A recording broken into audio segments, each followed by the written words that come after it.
improvisado ou não, tem toda essa questão para o Domi. E, do outro lado, o Botafogo conseguiu uma vitória muito boa em cima do Atlético. Atlético ficou a ver navios, digamos, com esse Botafogo, que a gente viu em campo, que jogou super bem. Eu queria escutar de vocês aquele papo, né? Clássico é clássico, a gente sabe muito bem. Mas... E vice-versa. E vice-versa, só que com essa situação que os dois estão no Campeonato Brasileiro, Botafogo está na parte de cima da tabela, o Flamengo está lá ainda na zona de rebaixamento, é início de campeonato, tudo está muito no começo, mas o que dá para esperar? Tudo pode acontecer, né, Karine, no clássico, né? O ano passado nós tivemos um Botafogo e Flamengo, onde o Botafogo não estava tão bem, o Flamengo muito bem. Foi um jogo muito difícil, muito disputado, acabou 1-0 para o Flamengo, gol no final do Bruno Henrique. Ou seja, não dá, o clássico é isso, né? A gente não pode prever o que vai acontecer, independente do momento das equipes. A gente sabe que o Flamengo não é o mesmo Flamengo do ano passado, o Botafogo teve uma vitória surpreendente contra o Atlético Mineiro, aquele momento o líder do campeonato. Ou seja, está em aberto, o clássico está em aberto, né? Momentos distintos que as equipes vivem. Eu acho que no Flamengo, a lateral direita, se o João Lucas não jogar, acho que não joga, né? Que ele se lesionou. Está lesionado. Acho que o Domi vai ter que improvisar. Eu penso que ele poderia improvisar o Arão ali, botar o Thiago Maia no meio, que o volante normalmente consegue quebrar melhor ali de lateral, nos casos assim, que eu já tive experiências assim nos clubes que volantes conseguiram jogar ali, mas essa é uma dor de cabeça para o Domenech, né? E a expectativa é que tenhamos um grande jogo. Rafa, mas tem o Mateuzinho também como opção. Será que ele vai ainda apostar no René improvisado? O Mateuzinho é da própria posição, né? Isso, tem o Mateuzinho também, né? Que pode ser. Karine, o René foi o escolhido contra o Grêmio, né? Durante o jogo. Até pelo que é, enfim, o estofo, né? Um jogador profissional. Dentro do ambiente profissional, o Mateuzinho vai fazendo essa transição. Era a terceira opção pelo lado direito e agora aparece como a única pela saída do Rafinha e a lesão do João Lucas, né? O Flamengo, claro, se movimenta, já tem o Isla, pode também buscar o Guga no Atlético Mineiro, mas de qualquer forma, nesse momento, é o Mateuzinho, um jogador da posição, que possa desempenhar a função de uma maneira mais natural. O René invertido, como foi contra o Grêmio, também representa, né, uma adaptação também. A gente está falando aqui de uma situação um tanto incômoda para ele. Mesmo o Arão, que pode fazer, como o Grafa lembrou bem, mas que também não vai estar 100%. Acho que tem muito mais a ver com a confiança do Domi nessa relação muito curta, né, em pouco tempo de trabalho com o Mateuzinho, para tentar entender, né, se o jogador pode receber oportunidade ou não. Eu sempre acho válido, quando você tem confiança no seu grupo de jogadores, que você utilize os jogadores da posição dentro, né, da sua posição, função dentro dos jogos.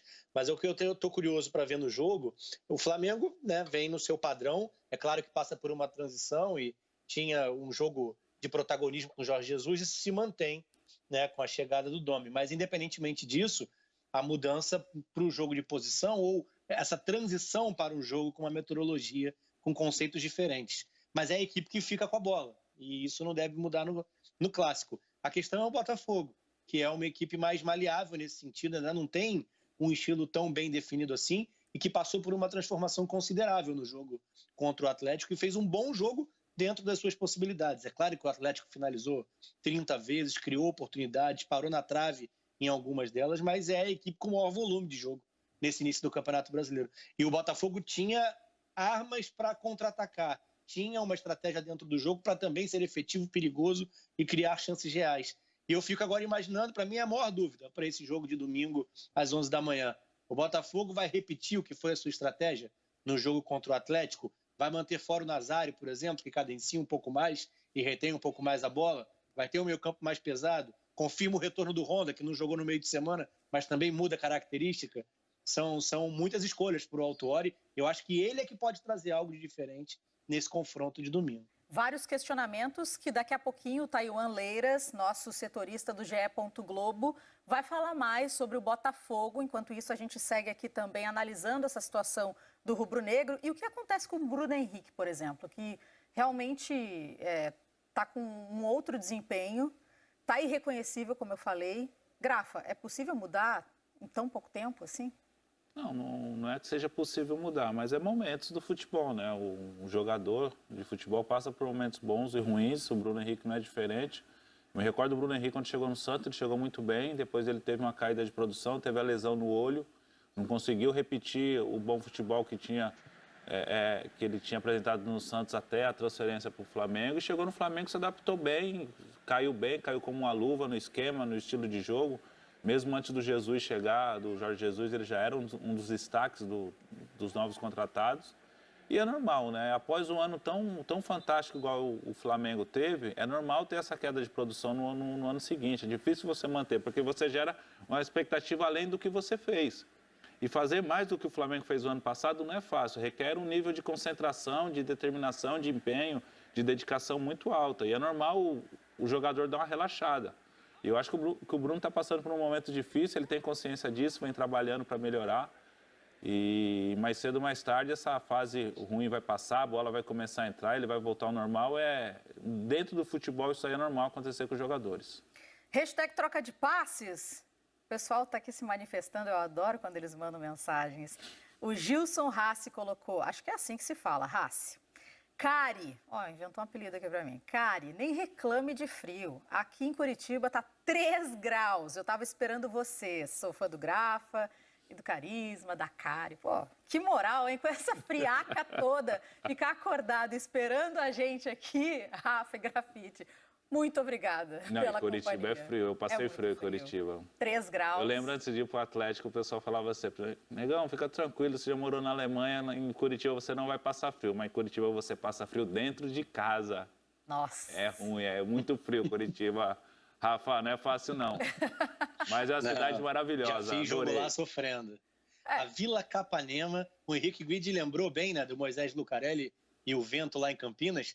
A Vila Capanema já me fez tremer na cabine fazendo jogo. Moisés Lucarelli é frio mesmo também. Já passei frio fazendo jogo lá como repórter. Mas repórter sempre leva um casaquinho. No Sul a gente colocava jornal dentro da bota para não pegar a umidade ali do gramado. A gente tem algumas ideias, alguns macetes, enfim. Mas vamos seguir falando de futebol agora. Falando ainda do Flamengo, eu quero escutar o Rafa em relação ao Bruno Henrique. Porque ele demonstrou uma certa dificuldade ali diante do Grêmio. O que tá chorando? É teu bebê? É um momento... É o molequinho. O molequinho tá sendo preparado para dormir e não quer ir pra cama, aí complica. Ele quer assistir o Troca. Mas daqui a pouco... exatamente. Mas daqui a pouco ele acalma. Eu acho que o Bruno Henrique tá passando por duas questões diferentes, né? E o Grafa foi muito feliz quando lembrou que ainda com o Abel como treinador, o Bruno já era o grande destaque do Flamengo na temporada. Porque ele é um jogador muito adaptável. Ele consegue se adaptar e render em contextos que até não são os ideais para que ele apresente o seu melhor futebol. A oscilação, como ele lembrou também, a questão da lesão no olho, uma última temporada no Santos bem abaixo das demais, mas é um jogador que consegue, bem ou mal, mesmo num contexto não tão favorável, mostrar o seu desempenho. A questão é que o ano do Flamengo, ainda com o Jorge Jesus, e a gente está falando desse ano atípico, ano de exceção, era de uma equipe que não estava no nível do que desempenhou em 2019, mas era uma equipe que era capaz de controlar os jogos, se sentia ainda natural para ser superior aos adversários, mesmo sem jogar no mesmo nível da última temporada. E isso se perde nessa transição e na troca do comando, né?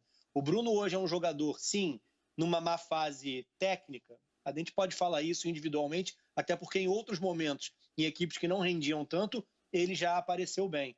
Mas ele também é um refém do que é o novo contexto, do que é essa transição, essa adaptação. O jogador que, antes de executar, pensa, ele perde segundos preciosos, né?